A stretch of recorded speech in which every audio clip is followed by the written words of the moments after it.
Dear students, good morning. I welcome all of you in today's period. Today we are going to discuss Unit 2.5 A Play Part 2nd. In last video we discussed Part 1st of this unit. Let us discuss Part 2. Before that, some unfamiliar or difficult words are there in Part 2. Let's know the meaning of these words first. The first word is bridal. Bridal means related to the woman who is going to marry. Noose. Noose, a loop formed in a cord. Spurn. Spurn means reject with anger. Sane. Sane means mentally healthy person is called as sane. Yonder. Yonder means distant but within sight. That is called as yonder. Reluctance means hesitation. Conquer. What is the another word for conquer? It is win. Reign. Have sovereign power. Millennium. Millennium means a period of 1000 years. It is called as millennium. And the last word is privilege. Privilege means a special right is called as privilege. Summary of the play part 2. We discussed in part first that the king Chaupat was listening the complaints from his people. We know who comes first. First thief came and he demanded that due to merchant he lost his friend. After that, merchant said that it was not his fault, it was the fault of bricklayer who built that wall. Then bricklayer came and he said that he was not to blamed because due to mortar maker he did like this, or the water was too much and that's why the wall became weak. When mortar maker came, he excused before the king and said that potter was to be blamed because he made a pot with big mouth and that's why too much water is there. But potter said that he was disturbed due to the anklets of moneylender's daughter. And we know that moneylender's daughter said that she was not to be blamed because goldsmith delayed her ornaments, her bridal ornaments, and that's why he should be blamed. See, what is the summary of part first? This is all about part first. What is the summary of part second?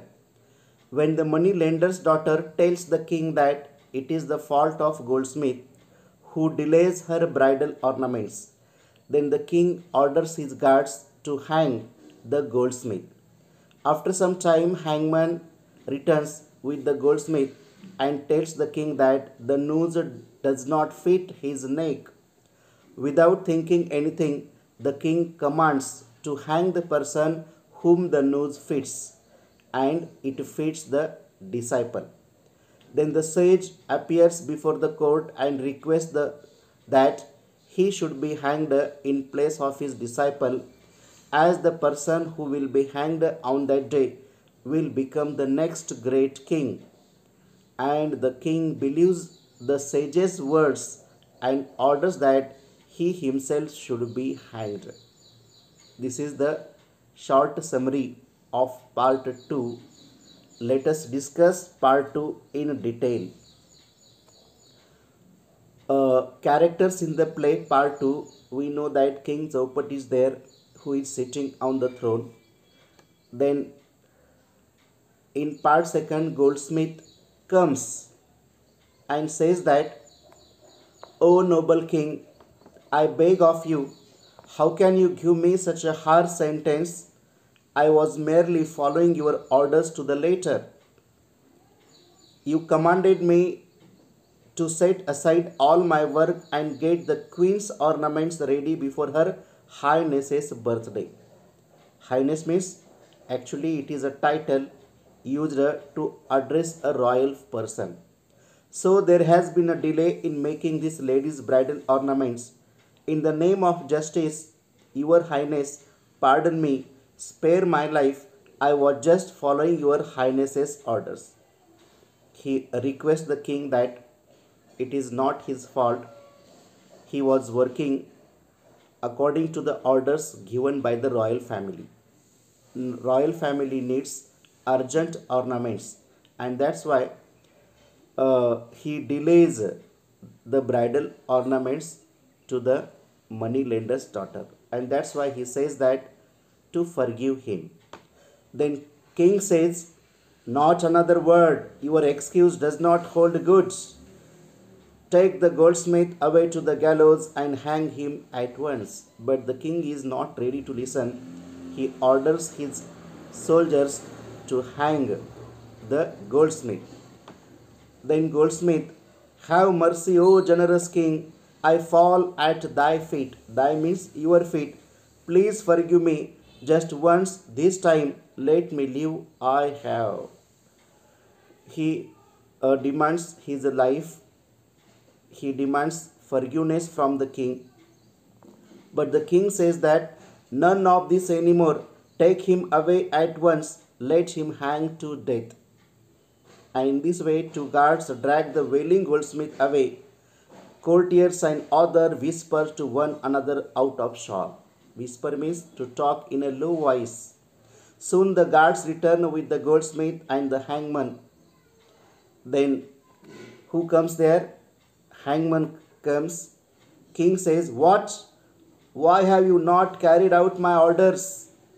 Hang the goldsmith at this moment, or else you will suffer the same punishment. When hangman comes with the goldsmith, the king is astonished and says that, why you are not following my orders? If you do not follow my orders, then same punishment will be given to you. Then hangman says, 1,000 apologies, O great king, but this noose does not fit the goldsmith neck. It is too loose. Then the king says that, then try it around everyone's neck here and see who it fits. Whosoever has a neck of the size of the noose must be hanged. Means here hangman comes that the noose does not fit to the goldsmith neck. Then the king, who is a thoughtless king, he doesn't think anything and orders that try to the each and every person who is in that court, and the person who fits that noose, he must be hanged. It is the order given by the king Chaupat. Hangman tries the noose on many of the subjects waiting for justice. They spurn means reject with anger and resist, but the hangman, with the help of the guards, overpowers them. Finally, the noose fits the disciple. Then hangman says that, your highness, it fits at last. But the disciple says, but, king, justice at last, take him to the gallows without further delay. The king orders to take the disciple to the gallows and hang him till death. Hangman and guards force the protesting disciple out. King, justice delayed is justice denied. It is a very well known proverb. What is the meaning of this proverb? It means when you delay for justice, it is just like injustice. That means we have to give justice within time. When it is delayed, it is just like injustice. Andher Nagri prides itself on prompt action. Our actions speak louder than words. Actions speak louder than words means what is important for you? Your deeds are important than your words. Okay. Voices and shouts heard from outside all re enter in a rush with another elderly man. King, what? Why have you all returned with this stranger alive? And who is this man? All come back in the court with an elderly person. Okay, at that time, first guard says, he says, I beg your pardon, your highness, but we are confused indeed. This old man rushed towards us as we were about to hang the young stranger and begged and pleaded that he should be hanged instead. Then first guard says to the king that as we were going to hang his disciple, then this old man came and he said that he should be hanged instead of his disciple. Then what should we do? Please suggest. First guard said to the king Chaupat.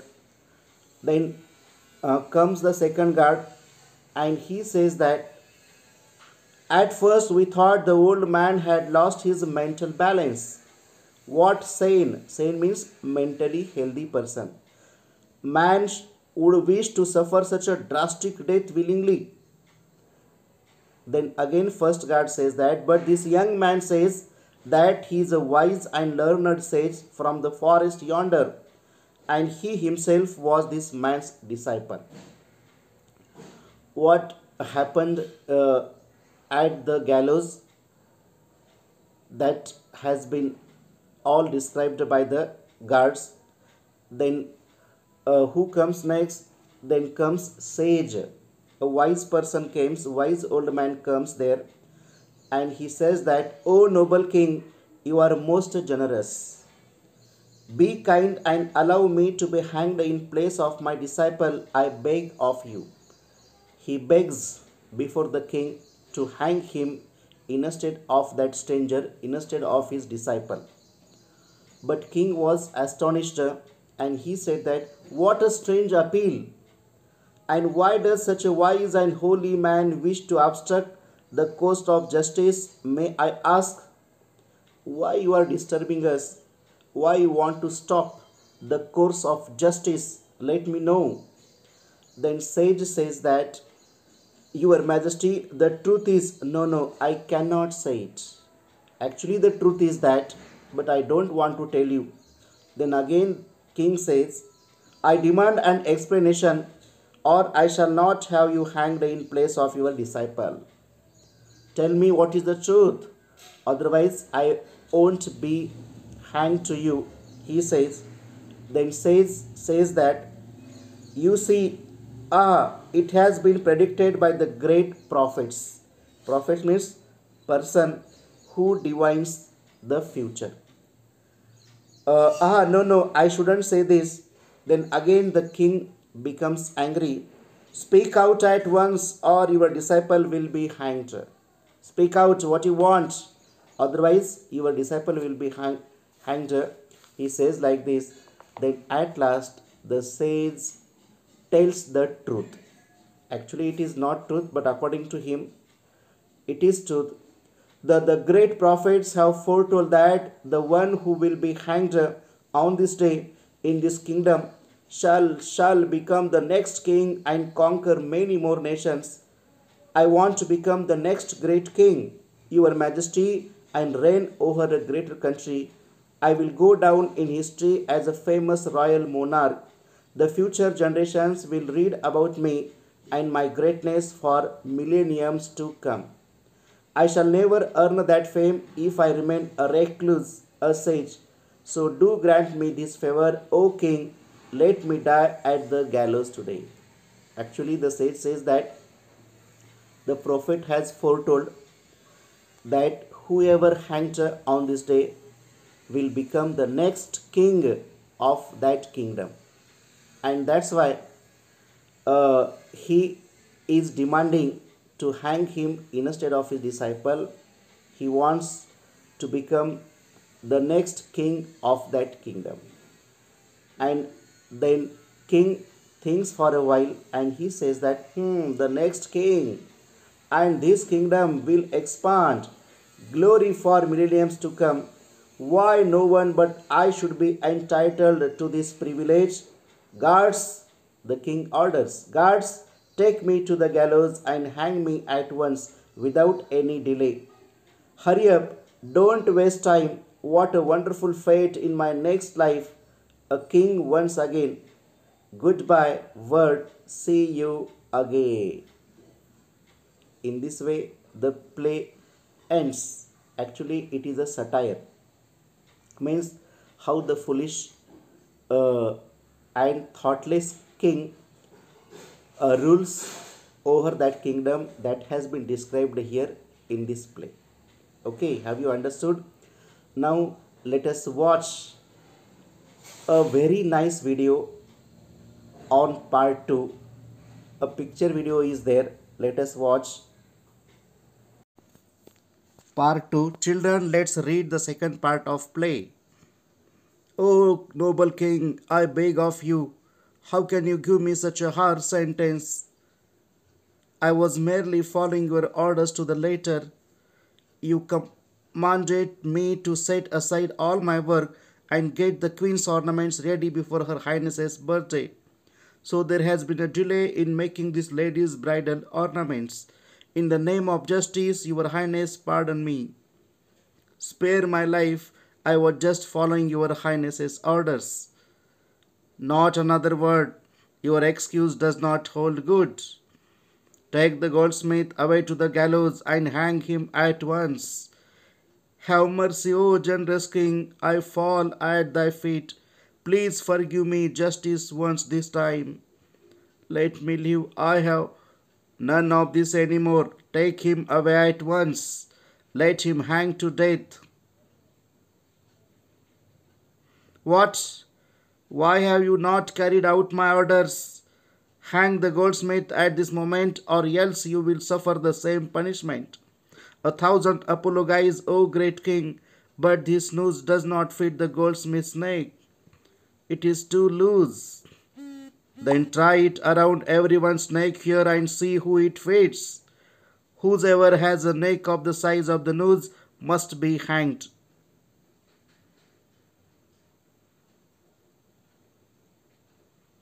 Ah, your highness, it fits at last. But, justice at last. Take him to the gallows without further delay. Justice delayed is justice denied. Andher Nagari pride itself on prompt action.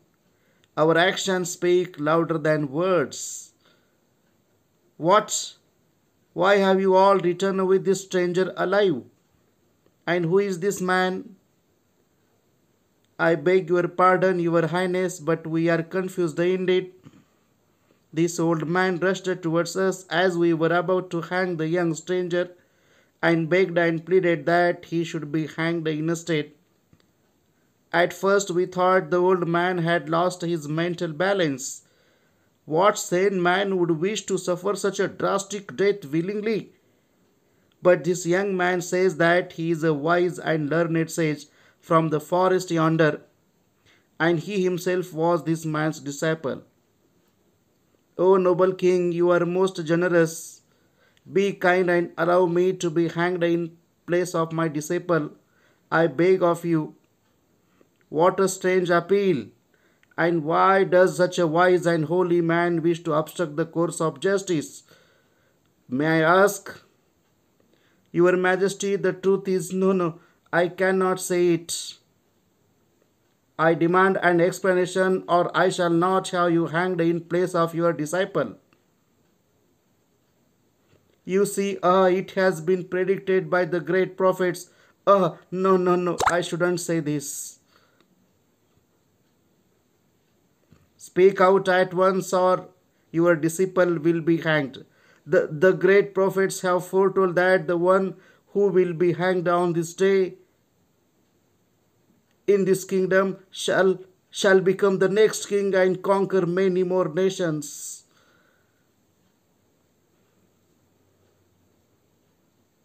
I want to become the next great king, your majesty, and reign over a great kingdom. I will go down in history as a famous royal monarch. The future generations will read about me and my greatness for millenniums to come. I shall never earn that fame if I remain a recluse, a sage. So do grant me this favor, O king, let me die at the gallows today. The next king, and his kingdom will expand. Glory for millenniums to come. Why no one but I should be entitled to this privilege? Guards, take me to the gallows and hang me at once without any delay. Hurry up, don't waste time. What a wonderful fate in my next life, a king once again. Goodbye, words, see you again.